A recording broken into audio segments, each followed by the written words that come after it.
Hi, today I'm going to do a review of the Oracle of the Celestial Deities by Letao Wang. This is the second deck actually that I received from him, and I will also talk a little bit about the previous deck that I got from him, the Oracle of the Mythic Heroes, because these two go really well together. So a little bit of information about this deck. It has not a lot of cards, 20 cards. I know for some of you that will be a deal breaker. I mean, for some of you it's a deal breaker if an Oracle deck only has 40 cards. But I do think that there's a lot of value in this deck, and I think that this deck has been done really well.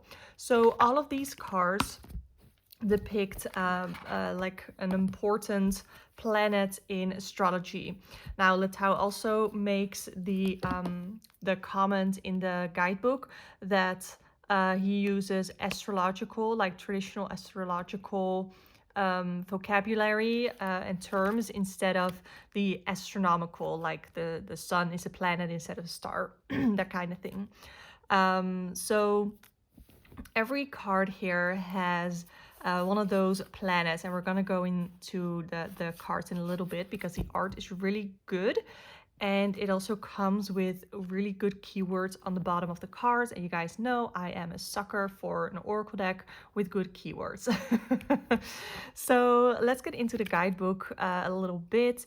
He actually goes into the idea that this deck, together with the Oracle of the Mythic Heroes, kind of completes the astrological journey, so to speak. Because in this deck, there are, and I'll grab the guidebook so I can show you.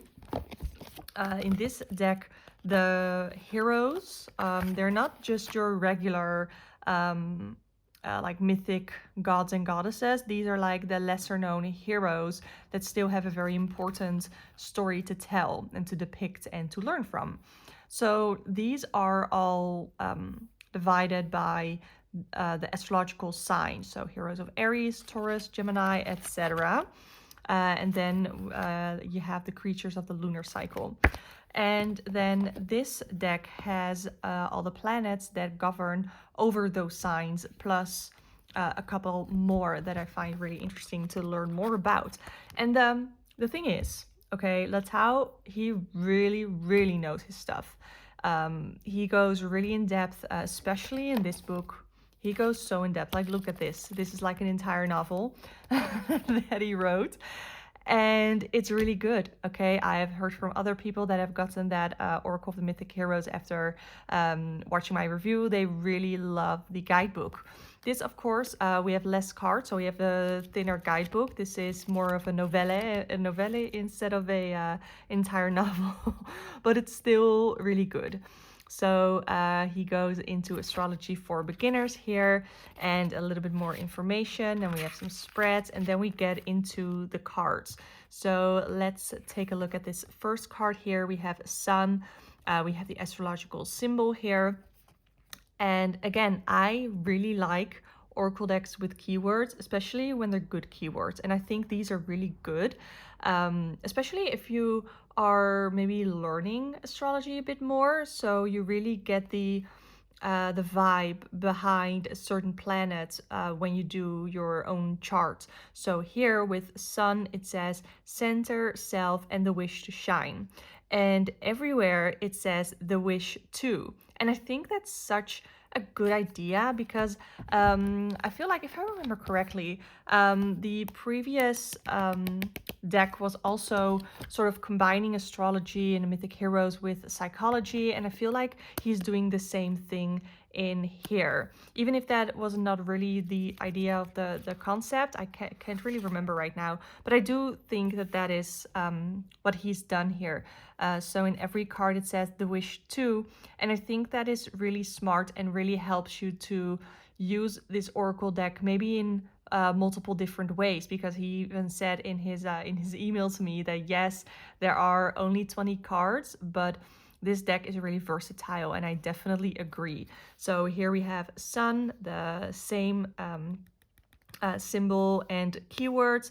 Then you have Leo because Sun warrants like over the or governs the sign of Leo. And then it also comes with a crystal that if you want to keep the Sun energy with you, or you want to work with the planets in a more like in a deeper way, you can you know, wear this crystal or carry it around or connect to it.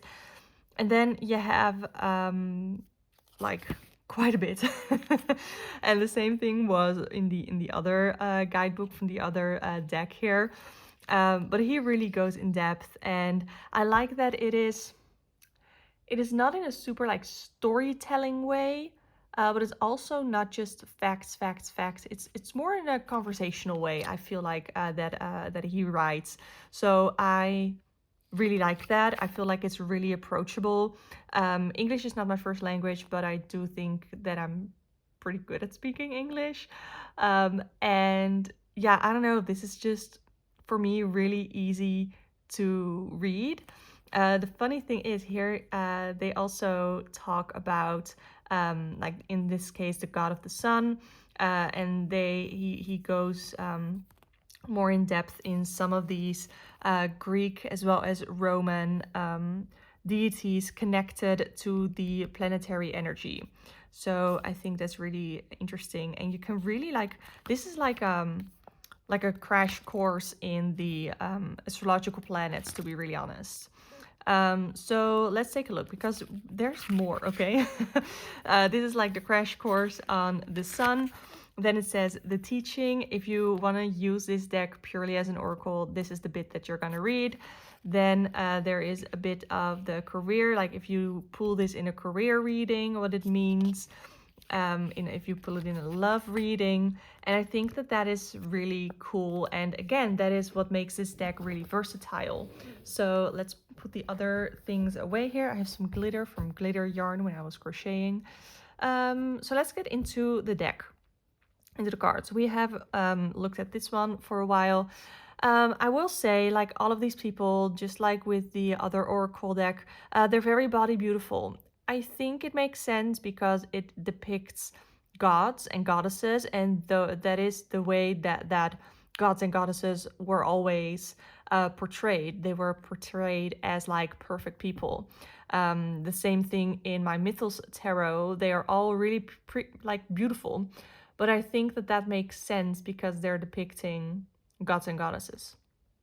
So we have the sun, then we have moon.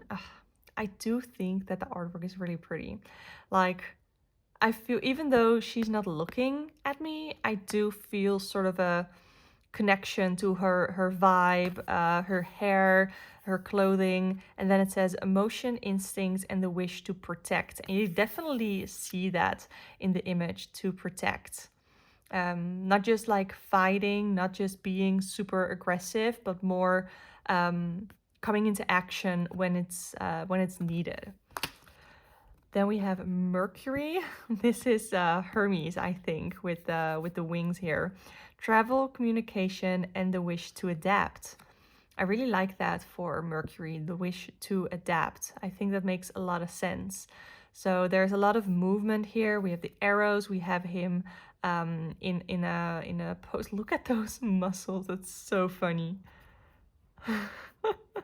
Like, there's a lot of movement in this card, and I don't know, I really like that. I really associate that with Mercury. Like, I feel like I haven't been into astrology as much lately. I mean, I'm still interested in it. I just have not really worked with it or like have dived into it. But when I see this, it like comes back immediately because this symbology here, the imagery, it just makes sense to me, my associations with Mercury. Another beautiful one, look at that. Beauty, value, and the wish to love. I like that. I also like that it says the wish to love and not the wish to be loved. I feel like there's a lot of sense of self in this card that way, where sometimes we associate like the wish to love with the wish to being loved, but I think that there's a difference. where on one hand you sort of maybe connect your value to like how or if you are loved by someone in a relationship. But I think that it is more important to see how you can love others and how you portray that love, and more importantly, how you can love yourself. So I think that that is really, really great, especially because we have value in here as well. I like read over that completely. Yeah, I love that. Then we have Mars. He looks angry. Look at that. There's even blood like everywhere. Passion, action, and the wish to preserve. Oh, that is interesting. That is interesting. Oh, sorry, persevere. Wow. Yeah, I can definitely read. What did I say? Preserve? I was like, wait, that is weird. That doesn't make sense to me, but persevere does make sense to me. And I just said that my English was pretty good. Okay, I'm just gonna keep that in. You guys know I like to I like to keep it real. I don't mind messing up and showing you my mess ups. Anyway, the wish to persevere, you can definitely get that out of here, right? We have an entire army here behind it. This is Aros. No, what is his name? The god of war. I know that he has written it in the guidebook. What is the name? Ares. I was very close. Ares. But I'm not sure if that is how I pronounce it. Okay. It makes sense. Like, that is exactly who I see here. That was the first thing that I thought about. And yeah, passion, action, and the wish to persevere. Yeah, I think that makes sense. And it definitely comes across in the image. Look at that. Zeus? I don't know. Liberation, opportunity, and the wish to expand. That makes sense with Jupiter. That is one of the main keywords for Jupiter, is to expand. And I really like this. Look at that fierceness. And you can see actually like the lightning. I definitely get that feeling of expansion. I like that. But here it feels more like expanding in a way where you make it happen, instead of what I sometimes feel with the energy of Jupiter, or the interpretation of the energy of Jupiter, is that things will just expand by themselves. And here I get the feeling more that it's like opportunity. You take an opportunity to expand instead of just sort of waiting till it happens, or maybe even going looking for an opportunity instead of waiting until the opportunity falls into your lap. I like that. This is more of an active, yeah, it's more of an active card instead of waiting around until it happens for you. I like that. A lot of power here. Again, the muscles. That's wild. Okay, then we have Saturn. Karma, control, and the wish to restructure. Yeah, that makes a lot of sense for me as well. I'm just looking at the image here. We have the wings. We have the, what is that called? I just can only think of the time turner from Hermione from Harry Potter. Hourglass. Oh, okay. That was my dog. Made me jump scare. Rosie, there's literally no one. No. I'm a bit confused in this card. This is the first one where I'm like, okay, I'm not really sure if I see it. The other ones were so clear to me. Let's see, we have Saturn, what it says here. Saturn is cooler, more structured, obedient to his own set of rules. Let's see, Saturn wears a ring that speaks to responsibility. Yeah, Cronus, but what is the, like the god that is connected to it? Is that Cronus? Cronus castrated his father and discarded the flesh in the ocean. I remember that. Was that Cronus? Okay. Then I guess it makes sense. Yeah. knowing that and remembering a bit of the story of Cronus, I think it does make sense. That is just, I think, more my own knowledge of the Greek deities. And then, I mean, it's called Oracle of the Celestial Deities. Yeah, definitely made more sense after reading the guidebook. This guy scares me, but I think that is sort of the point of Cronus as like the villain. Even though, to be honest, Ingrid, like the Greek pantheon, I feel like everyone is a villain. Ultimately, we have Neptune. This is Poseidon. The eyes are like blue. Dream, illusion, and the wish to flow. I like that. Considering that Neptune governs over Pisces, I like that. And I like this card a lot. I like that the background is like really dark, like you can tell that this is supposed to take place underwater. I do really like it. I definitely get the idea of like dreaming, illusions, and the wish to flow. I definitely get that. I like this card. I think it's really pretty. Then we have Uranus, and then we have all these. It's like futuristic, right? Because it says here invention, chaos, and the wish to change. So this feels very futuristic, especially compared to the other cards that we have just seen. I think that makes sense. This is like the crazy scientist that I'm seeing here. I think that's pretty funny, but I feel like when you see this, you immediately get the vibe, the idea, the concept of the card and the keywords. I like it. I like it. And it's like the wish to change, but again, it's like active change. So instead of waiting around until change happens, you like or almost like invent new things, but then as in trying new things, you know, and not being too scared of the chaos that can happen afterwards, because change doesn't always just happen like beautifully, especially if you look in the way at the way, and I think that applies to Uranus as well, that we get social justice served, like all the like most of the good things that happened not because there were only peaceful protests and everything happened so beautifully. No, there was a lot of resistance, and there was a lot of chaos before there were like things were able to change. So I like that. And I definitely think Uranus is also a planet where like social justice is a big thing, because Uranus governs over Aquarius, and that is definitely something that I associate with the sign of Aquarius as well. Okay, next we have Pluto. That is... Look at the claw. Completion, secrecy, and the wish to transform. It makes sense. It makes sense for Pluto. This governs over... Like, Pluto governs over Scorpio.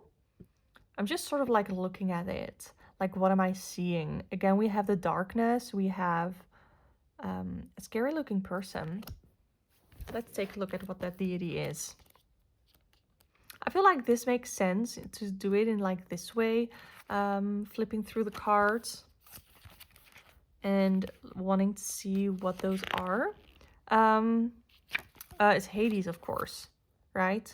I saw Persephone. Yeah. Hades. Okay, cool. But like, how does transformation, how does that connect to Hades? How cold and elite you are, and introverted, a dark recluse, the king of shadows at the end of all things. Let's see. Oh, while the Greeks were unaware of the physical presence of the planet we call Pluto, the name, character, and myth of Hades fit like a crown forged in anticipation of this most lonely of celestial bodies. I think that makes sense. Hades was given to the name was the name given to the son of Cronus, firstborn, yes, yet last to be regurgitated by his all-consuming father. Yeah. Let's see. Oh yeah. Hades descended into the underworld to rule the dominion of the dead. Yeah, Hades' realm is not simply a graveyard, his underworld, the sulfured pit of lost souls, is also the source of all earthly wealth. Those trading tokens are gold and gems. Whose? Okay. I'm definitely gonna have to dive a little bit deeper into it to see, like, because I know that with Pluto, I definitely associate like completion, secrecy, and the wish to transform. And I think secrecy makes sense for Hades. I think completion almost makes sense for Hades because when you die, you go to the underworld, and that is sort of like the completion, I guess. But the wish to transform, I'm really interested in seeing like how that corresponds with Hades's story. But yeah, I'm interested. Like death, I guess, because death is definitely associated with Hades, and then that is also associated with transformation. So I guess it does make sense, but I look forward to reading a little bit more about it and to see if I can get a little bit deeper into that. Then we have Vesta. And now we get into more of the asteroids, but again, Letao stresses in his guidebook that he also calls them planets for like astrology's sake. This is really pretty. Sanctuary, purification, and the wish to isolate. I like this. This feels super powerful. I like that she's not even looking at us. I don't know. I feel like this is very powerful. And like with all the chaos around you, you just sometimes you need to be alone, right? I like that. Like Sanctuary. I really like this card. I'm really, really resonating with this card right now. Can you tell I'm an introvert? Yeah, I really like that card. Then we have Juno. Really pretty. I love the blue hair. Marriage, perspective, and the wish to relate. Huh. The wish to relate. I'm thinking of like how that, what that looks like in real life. Is that like relate as in relationships because we have marriage, or is it the wish to relate because of perspective, as in seeing things from another person's view? I like that actually, because especially in marriage, there's like this joke I remember from How I Met Your Mother when Marshall and Lily get like into one big married blob, where when you are a couple, you almost turn into the same person. But I really like this idea of that you are still your own separate person, and you still have your own separate ideas and hobbies, and you can try to see things from a different perspective. I feel like that helps a lot in, especially in relationships, I guess, where you're not a married blob, but you see things differently. And it can be helpful to see things from a different perspective, not only in like romantic relationships, but I think in all your relationships. I think this is really pretty. Then we have Cirrus, mother, stability, and the wish to nurture. This very much gives me the vibe of the Empress card. And I do think that it makes sense. Mother, stability, and the wish to nurture. Look at the grain here. Yeah. Or the wheat? I don't know. This is really pretty, and I think it really stands out. Like the image really connects to the keywords. I think they make a lot of sense. Then we have Athena. I've always found the story of Athena really interesting. Wisdom, strategy, and the wish to lead. I love that, and you can definitely see that, like the leading capabilities. And I feel like this is like so much more people have the ability to like be a leader, but you have to have the courage to step into that role, I think. And that is what I see in this. Sometimes I just need to look at the card and like take it in, but I definitely see that. Then you have Vulcan. I honestly have no idea. I've never heard of this like asteroid before. Is it an asteroid? Let me take a look, because here we have like deities again, but not like with planets, I think. So we have Vulcan. Let's see what it says. Virgo, Pyrite. Let's see. Mercurial signs with influence. No, I do think, yeah. Oh, the Greeks know him as, oh my god, I never know how to pronounce that. Hephaestus, the son of Zeus and Hera. Yeah, I remember this. Yeah, Hera threw him from atop Mount Olympus into the ocean. Yeah, I remember. Yeah, that's cool. I totally remember now. Diligence, humility, and the wish to forge. Yeah, knowing the story of, I cannot pronounce it, but this makes a lot of sense. Look at the muscles. It's so funny. I'm sorry. It's so like over the top, and I think that that is on purpose. Yeah, I do like it. I like it. This is like such a beautiful card. Might be one of my favorites. We have Persephone. Simplicity, rejuvenation, and the wish to balance, especially knowing that Persephone we have here like in the spring and the summer where she's on the earth, and then here the darkness for the fall and winter where she is in the underworld with Hades. This is such a beautiful, beautiful picture. I really like it. I also like that you have like the very beautifulness, and then you almost can't tell, or I almost like looked over it, that these are chains that are going down. Yeah. I love the story of Persephone. I think there's so much meaning in her story, and I really like it. Then we have Pan. Anxiety, resourcefulness, and the wish to live. When I see Pan, all I can think about is Percy Jackson. I read the first 5 books, and there is the character of Pan is in there, and that is all that I can think of when I see or hear Pan. But it also, I think, makes sense. Yeah, because of like nature, and what humanity is sort of doing to nature. Yeah, I think that this makes sense as well. Then we have Pegasus. Friendship, freedom, and the wish to assist. Even the Pegasus is like hella muscular. I like this a lot. I'm pretty sure Pegasus are also connected to Poseidon, right?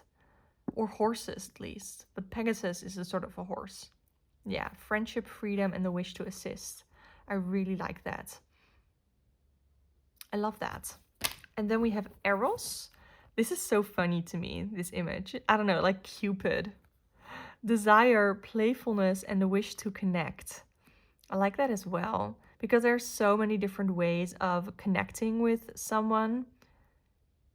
Yeah, I like it. Oh, it's like the arrow has already been shot, right? Like this is where Eros just lets go of it. Or he magically sends it and he doesn't literally like doesn't even need his bow. I like it. Have like Cupid in here. That's funny. And then lastly, we have Medusa. Fear, reflection, and the wish to survive. I like that as well. I think the story of Medusa is also really intriguing, and I definitely would love to read more about it. I'm pretty sure that it will be in the guidebook. Got the Aros here, and Medusa, Capricorn. Bewitched and bewitching, Medusa is infinitely mysterious, cold and empty. She was the victim of terrible cruelty and has emerged over time as a mask of violence. We cannot know what she is, for she is nebulous, ethereal, mesmerizing, and terrible, in myth as she is in the heavens. Yeah, I think that's really cool. Yeah, I remember that part of the story. Yeah, I love it. And then lastly, in the guidebook, you have this flip out here with the placement of the planets that we saw in the cards. So that is the Oracle of the Celestial Deities. I think it's a really fun and versatile deck. I think this, if you are into astrology, obviously, but also if you're almost like new to astrology or you want to connect astrology to the to like the deities of the Greek pantheon, I think this is really interesting. Of course, I think it goes really well with the Oracle of the Mythic Heroes. It definitely has a different vibe, as you can see, but the cards are the same size, so you can combine it into one big deck, because how many cards does the Oracle of Mythic Heroes have? I think, yeah, 40. So together you'll have 60. And again, the other deck comes with like a novel. So I think these go really, really well together. You can also like pull a card from this deck to get a main theme to focus on, like an astrological theme or a theme of life or love or whatever. And then take your tarot deck and pull some cards on that specific theme. So that is my review of the Oracle of the Celestial Deities. Like I said, I think this is great for those who are into astrology, who want to connect astrology with the stories of the Greek pantheon deities. So let me know your thoughts on this deck. I know, again, for some of you, having 20 cards is a deal breaker. I understand. Personally, I feel like as long as the Oracle deck is good, especially if it has good keywords, you guys know I love my keywords, then I can forgive it. And I think that the theme and the concept of this deck, I think it's okay that it only has 20 cards. I don't know, like, I'm not saying that because I received this deck for free for review. You guys know I always give my honest opinion. But in this deck, I don't mind it. I don't mind it. So yeah. Subscribe if you want to see more tarot chats and deck reviews. I definitely have some more deck reviews coming up because I've been sent quite a few decks for review and I still have to review them. So expect some more reviews coming up. And thank you so much for watching and I hope to see you next time. Bye!